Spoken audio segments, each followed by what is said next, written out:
Hello friends, आपका मेरे channel पर स्वागत है। तो हम 11.1 कर रहे थे, उसके हमने शुरू के 2 क्वेश्चन कर लिए थे। तो आज हम उसके आगे के क्वेश्चन करते हैं, तो आप ध्यान से देखिएगा। चलिए हम शुरू करते हैं उसके आगे क्वेश्चन। वीडियो को बिना स्किप किए देखिएगा, वरना क्वेश्चन क्लियर नहीं होगा, ठीक है। और अच्छी लगे तो लाइक कर दीजिएगा। तो इसका हम जो है वो 3rd क्वेश्चन पे आए हुए हैं। तो इसके 3rd क्वेश्चन में आपको दिया गया है, जैसा कि आरेख में दर्शाया गया है कि एक बगीचे का आकार जो है वो मध्य में आयताकार है और किनारों पर अर्धवृत्त के रूप में है। यानी कि आपका जो है वो एक बगीचा दिया गया है अब की बार। तो उसका मतलब आकार कुछ ऐसा है कि वो बीच में से तो जैसे आयताकार है, ठीक है, और ये यहाँ से यानी किनारों पर से उसमें जो है वो अर्धवृत्त लगे हुए हैं, ठीक है। मतलब इस तरह का आपका बगीचा है एक।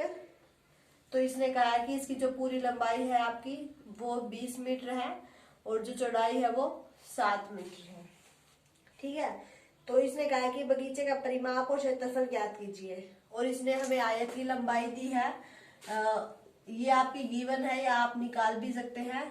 इसने दी है 20 माइनस 3.5 प्लस 3.5 यानी कि 20 माइनस 7 यानी कि 13 मीटर, ठीक है।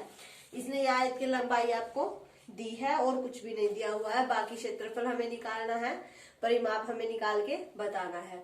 तो देखिए ये आपका बगीचा दिया गया है कोई, इसके मतलब दोनों तरफ ये आपके अर्धवृत्त है और बीच में से ये आपका आयताकार है। तो इसकी पूरे की लंबाई इसने 20 मीटर दी है, ठीक है। तो ये आपका अर्धवृत्त है।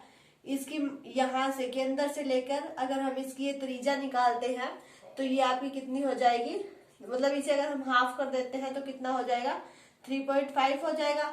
ऐसे ही हम जो है वो इसका भी हाफ कर देते हैं तो कितना हो जाएगा, 3.5, क्योंकि जो आपका 7 है यानी कि आपका जो ये वृत्त है इसका व्यास है आपका, मतलब अर्धवृत्त है, इसका व्यास आपको 7 दिया गया है।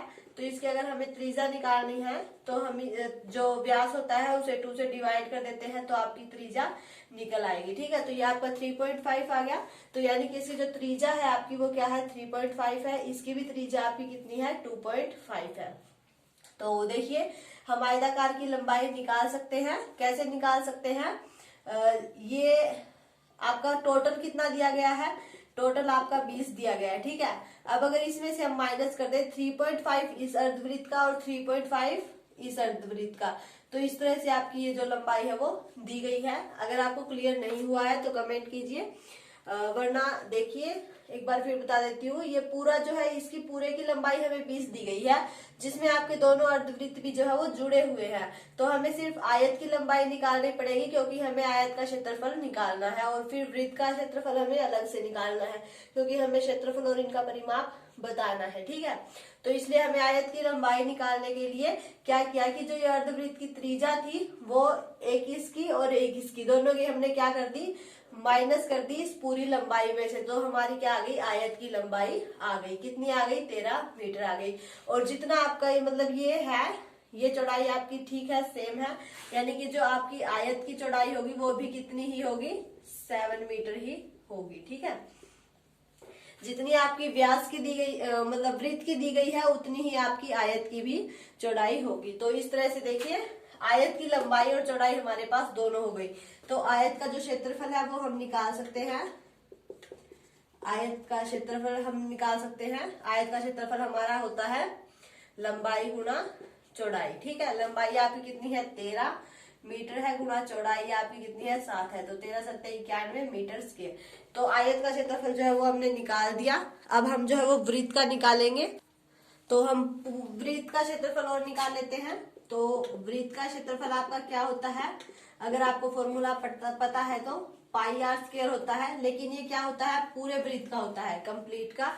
लेकिन वो आपका अर्धवृत्त है, मतलब आधा है, तो इसे हम आधा कर देते हैं, ठीक है, बाय 2, मतलब इसे 2 से डिवाइड कर दिया, इसका मतलब ये आधा हो गया। अब वृत्त का क्षेत्रफल आधा तो हो गया, ठीक है, हमें अर्धवृत्त का ही निकालना है। लेकिन एक तो अर्धवृत्त आपका ये है और एक ये है, यानी कि 2 अर्धवृत्त हो गए। तो हमें 2 का निकालना है, तो हम इसे 2 से मल्टीप्लाई कर देते हैं। तो 2 से 2 आपका क्या कैंसिल हो जाएगा और आपका पाई आर स्क्वायर बच जाएगा, ठीक है। तो वृत्त का क्षेत्रफल हम निकाल लेते हैं पाई आर स्क्वायर से।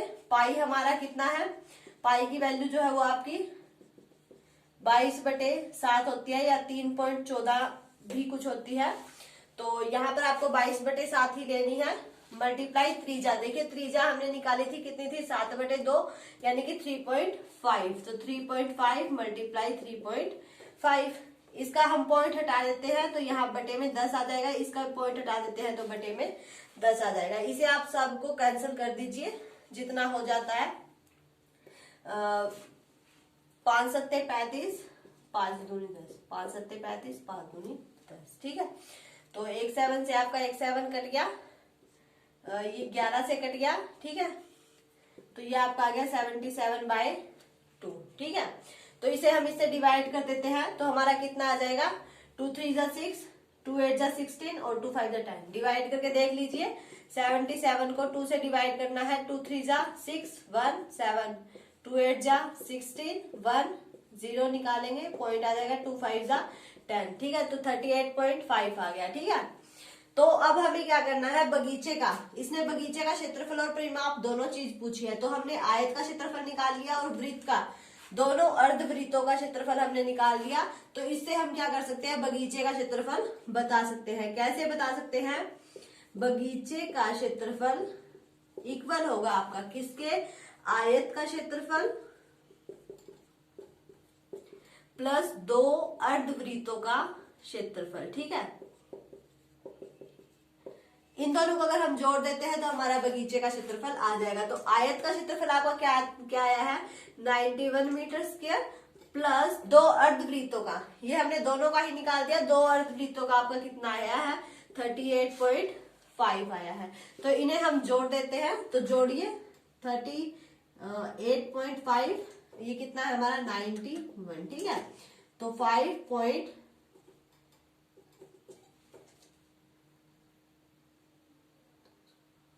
ये आ जाएगा आपका 129.5 मीटर स्क्वायर। तो ये आपका जो है वो बगीचे का क्षेत्रफल आ गया। तो हमें बगीचे का क्षेत्रफल और परिमाप दोनों चीज बतानी है, अभी हमारा क्षेत्रफल ही निकला है।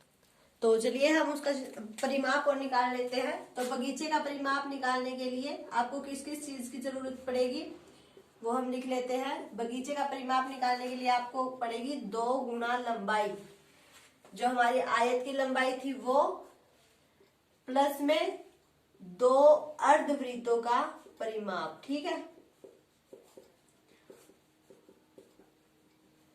2 गुना लंबाई और अर्धवृत्तों का जो परिमाप था वो, तो उससे हम जो है वो बगीचे का पूरा परिमाप है निकाल सकते हैं।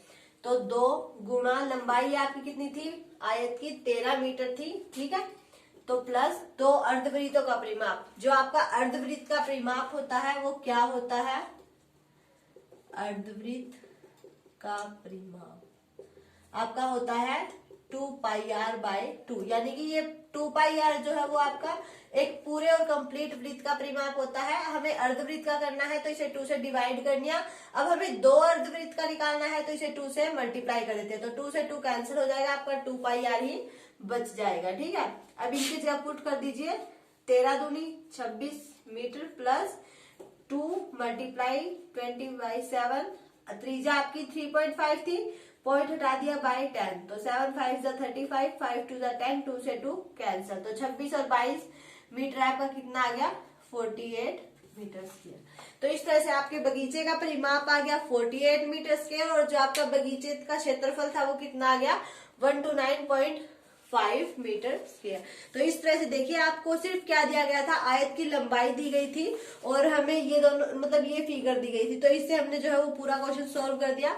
अब आपको ये पता होना चाहिए व्यास आपका क्या था, ये था इसकी जो चौड़ाई थी, फिर हमने त्रिज्या कैसे निकाली, व्यास की 2 से डिवाइड करके, फिर हमने आयत की चौड़ाई देखी कितनी है, फिर उसका क्षेत्रफल निकाला, फिर हमने उन दोनों को जोड़ा जिससे हमारा पूरे बगीचे का क्षेत्रफल निकल गया। फिर परिमाप के लिए हमने ये सूत्र यूज किया, 2 गुना लंबाई प्लस 2 अर्धवृत्तों का परिमाप, और इससे हमने परिमाप भी निकाल लिया। तो इस तरह से आप जो है ये क्वेश्चन सॉल्व आसानी से कर सकते हैं।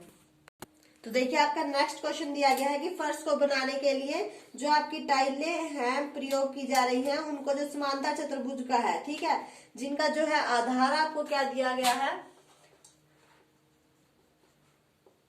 उनका आधार आपको दिया गया है 24 सेंटीमीटर है, और उनकी जो ऊंचाई है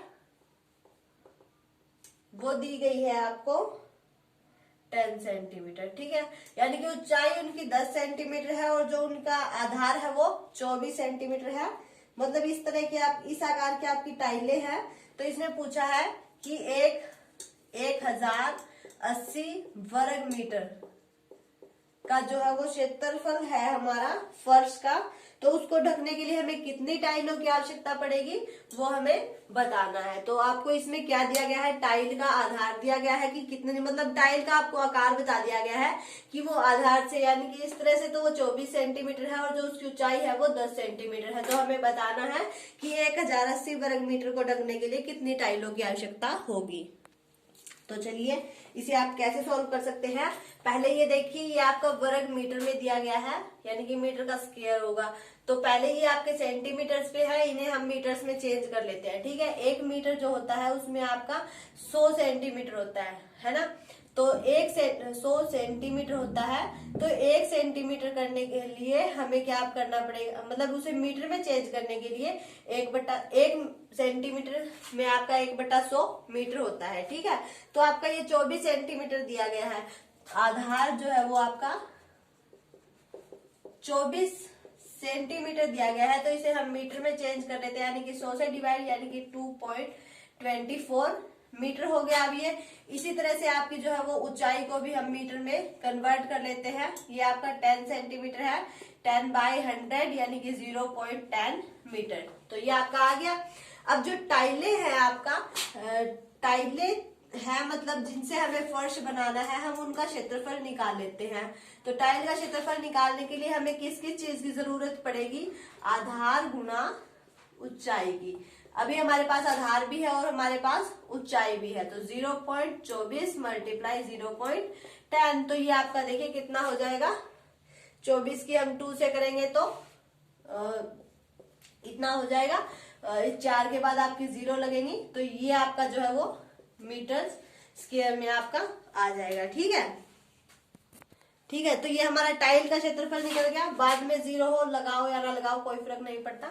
तो ये आपका आ गया। ठीक है, अब हमें क्या निकालना है, हमें बताना है कि कितनी टाइलों की आवश्यकता है। तो उसके लिए हमें क्या करना पड़ेगा, उसके लिए आप एक फॉर्मूला यूज कर सकते हैं। तो उसे आप यूं लिख सकते हैं कि फर्श को बनाने के लिए टाइलों की संख्या कैसे निकालेंगे, फर्श का क्षेत्रफल जो आपको दिया गया है बटे में एक टाइल का क्षेत्रफल जो हमने निकाला है। ठीक है, फर्श का क्षेत्रफल हमें दिया गया है 1080 वर्ग मीटर है, इसको हमें पूरे को ढकना है। टाइल का क्षेत्रफल हमने निकाल लिया, ये आ गया। तो इससे हम जो है वो फर्श को बनाने के लिए कितनी टाइल्स की आवश्यकता पड़ेगी हम निकाल सकते हैं। तो देखिए फर्श का क्षेत्रफल आपका कितना था 1080 और ये आपका कितना है 0.024। ठीक है, तो इसे आप लिख लीजिए, ऐसे लिख लीजिए 1080/24 और जो इसकी 3 0 होगी वो आपकी ऊपर चली जाएंगी। ठीक है, तो इसे आप काट दीजिए। 12 दूनी 24 और 2 5 जा 10, 2 4 जाए। ठीक है, 2 से फिर काट दीजिए, 2 2 जा 4, 2 7 जा 14, तो 270। ठीक है, तो इनकी हम जब मल्टीप्लाई करेंगे हम इनकी, तो हमारी टाइलों की संख्या, तो इसे आप जहां तक सोल्व हो सके वहां तक सोल्व कर दीजिए। ये 2 6 जा 12 और फिर 2 से इसे हम काटेंगे तो 2 1 जा 2, 2 3 जा 6 और 2 5 जा 10, फिर 2 3 जा 6, 2 6 जा 12 और नहीं, ये हमने गड़बड़ कर दी, सॉरी कुछ गलती हो गई। तो देखिए ये यहां तक हमने काट दिया था 2 से, फिर अब इसे हम काटेंगे 2 6 जा 12, 2 2 जा 4 और 2 7 जा 14, 2 3 जा 6, 2 1 जा 2, 2 8 जा 16, नहीं 2 3 जा 6, 2 5 जा 10। तो 3 से काटेंगे तो 3 4 जा 12 और 3 5 जा 15। तो यहाँ पे 45 आ गया आपका। 45 मल्टीप्लाई 1000, तो ये आपका आ जाएगा 45,000 टाइलें। ठीक है। तो इस तरह से आप जो है वो टाइलों की संख्या निकाल सकते हैं। कैसे, देखिए पहले आपको आधार दिया गया है, ऊंचाई दी गई है, दोनों सेंटीमीटर में दिया गया है। पहले आप इन्हें मीटर्स में चेंज कर लीजिए, क्योंकि आपका जो क्षेत्रफल ये वाला दिया गया है ये आपका वर्ग मीटर में दिया गया है। तो आपको पहले इन्हें सेंटीमीटर से मीटर में चेंज करना होगा। चेंज कर लिया, उसके बाद टाइल का क्षेत्रफल निकालेंगे, आधार गुना ऊंचाई। उसके बाद हमने ये निकाल लिया। फिर फर्श को बनाने के लिए कितनी टाइल्स की आवश्यकता होगी, उसके लिए हमें एक फॉर्मूला यूज करना है, फर्श का क्षेत्रफल बटे में एक टाइल का क्षेत्रफल। वो जब वो हमने लगाया तो हमारी टाइलों की संख्या आ गई कितनी, 45,000 टाइलों की हमें जरूरत होगी। तो चलिए एक नेक्स्ट लास्ट क्वेश्चन है आपका। वो दिया गया है कि एक चींटी किसी फर्श पर बिखरे हुए आकार के भोज्य पदार्थों के टुकड़ों को चारों ओर घूम रही है। भोज्य पदार्थ के किसी टुकड़े के लिए चींटी को लंबा चक्कर लगाना पड़ेगा, वो हमें बताना है।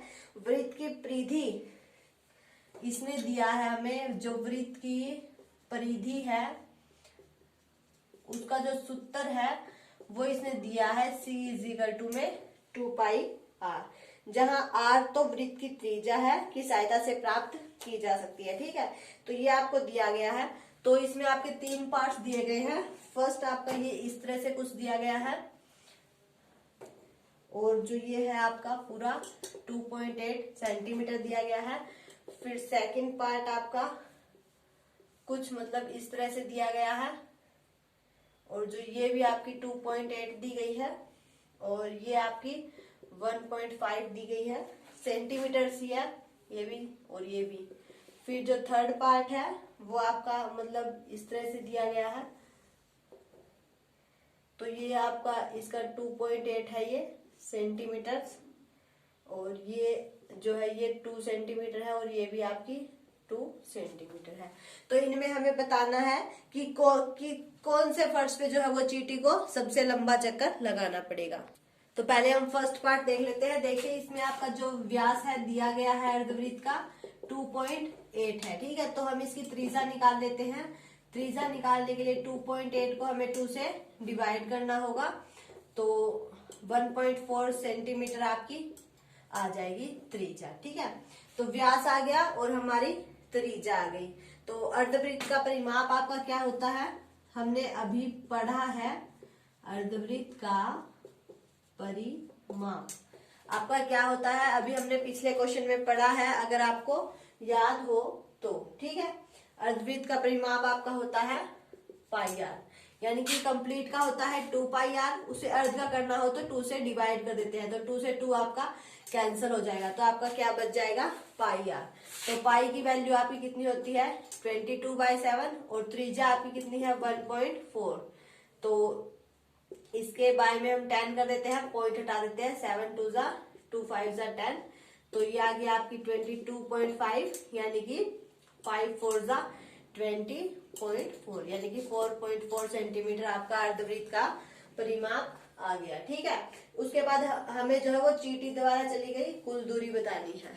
ठीक है, तो चींटी तब जब हम तीनों का निकाल लेंगे तभी हम बता सकते हैं कि किसने कौन सी जो है वो किसमें उसने ज्यादा चक्कर लगाया। चींटी द्वारा चली गई कुल दूरी हम कैसे निकाल सकते हैं, जो अर्धवृत्त का हमारा परिमाप है वो अर्धवृत्त का परिमाप प्लस आपकी जो व्यास है वो, अगर हम इन दोनों को जोड़ देते हैं तो जो चींटी द्वारा कुल दूरी चली गई है वो हम निकाल सकते हैं। ठीक है, तो आपका अर्धवृत्त का परिमाप आपका कितना निकला है 4.4, और व्यास आपका कितना है 2.8। तो देखिए इन दोनों को जो है वो जोड़ दीजिए, 44 और 28 आपका कितना हो जाएगा 8 और 4 12 7 2, तो 2 के बाद यानी कि 0.72 इतने जो है वो इतने सेंटीमीटर का उसको जो है वो चक्कर लगाना पड़ेगा। नहीं रुकिए, इसके नीचे भी 10 था और इसके नीचे भी 10 था, तो एक के बाद ही पॉइंट लगेगा, सॉरी 7.2 सेंटीमीटर का जो है वो उसको चक्कर लगाना पड़ेगा। तो इस तरह से आप बता सकते हैं। इसका हमने निकाल दिया, अब हम सेकंड का निकालते हैं, फिर थर्ड का निकालेंगे, उसके बाद ही हमें पता लगेगा कि उसने कौन सी में हमारा ज्यादा चक्कर लगाया। ठीक है, तो इसमें आपका अर्धवृत्त का व्यास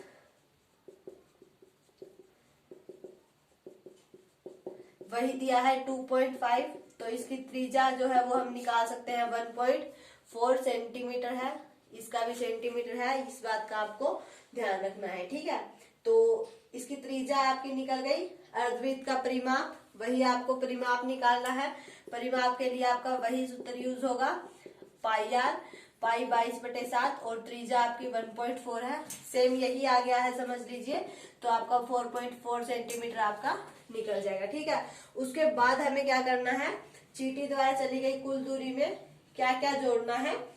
उसका जो 1.5 यानी कि इस बार इसने ये चौड़ाई भी तो तय की है, पिछली बार तो वो सीधा आई थी, इस बार तो इसने ये वाली भी तो चली है, तो ये भी आपको साथ में जोड़नी पड़ेगी, ठीक है। 1.5 मतलब देखिए आप क्या क्या जोड़ेंगे। एक तो ये 2.8 कुल दूरी निकालने के लिए, ठीक है। क्या क्या जोड़ेंगे देखिए, 2.8 प्लस 1.5 ये वाला प्लस 1.5 ये वाला, और जो टोटल आपका परिमाप निकला है वो कितना निकला है 4.4। तो ये चारों चीजें जब आप जोड़ देंगे तब आपको क्या हो जाएगा, मतलब आपका क्वेश्चन का आंसर आ जाएगा, ठीक है।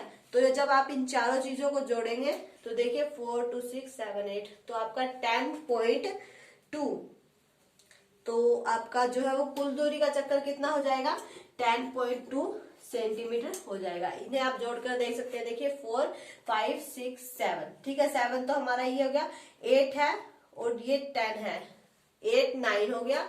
उसके बाद इन्हें हम जोड़ेंगे तो हमारा 10.2 हो जाएगा और एक के बाद आपका पॉइंट लग जाएगा, क्योंकि सबके नीचे 10-10 ही होगा। तो 10 हमारा मतलब पहले एलसीएम ले लीजिएगा, तो हमारा 10 ही रहेगा, मतलब एक के बाद ही पॉइंट लगाना है, तो आपका 10.2 हो जाएगा, ठीक है। तो इस तरह से आप जो है वो थर्ड की भी निकाल लीजिए। पहले व्यास हमें दिया गया है, त्रिज्या निकाल लीजिए, परिमाप निकाल लीजिए, फिर उसकी कुल दूरी जो है वो निकाल लीजिए कि आपकी कितनी आएगी। व्यास तो हमारा एचटीज ही है, उसमें भी आपका 2.8 ही दिया गया है सेंटीमीटर। त्रिज्या भी आपकी सेम ही आएगी 1.4 सेंटीमीटर। परिमाप भी आपका सेम ही आएगा, कितना 4.4 सेंटीमीटर। अब देखिए आपकी ये चीज तो तीनों में कॉमन है, व्यास वही है, त्रिज्या वही है, परिमाप वही है। उसके बाद हमें कुल दूरी जो निकालनी पड़ती है उसमें थोड़ी आपको दिक्कत आएगी कि आपको क्या क्या लेना है। तो इसमें आपको क्या क्या लेना है, जैसे देखिए उसमें हमने सारी चीजें ली थी, वैसे ही इसमें भी हमें जो है वो सारी चीजें लेनी है, ठीक है। तो इसमें हमने देखिए ये दोनों चौड़ाइयां ली थी और फिर ये 2.8 लिया था और ये पूरे का परिमाप लिया था। तो इसमें हम क्या लेंगे, 2 लेंगे, मतलब दोनों ये जो दिए गए हैं 2 सेंटीमीटर 2 सेंटीमीटर ये, और प्लस इसका परिमाप ले लेते हैं 4.4, ठीक है। तो इन्हें जब हम टोटल करेंगे तो हमारा आ जाएगा कितना 8.4। कैसे देखिए 4 6 8 सीधा ये तो 8.4 सेंटीमीटर स्क्वायर, यानी कि ये आपका सेंटीमीटर आएगा।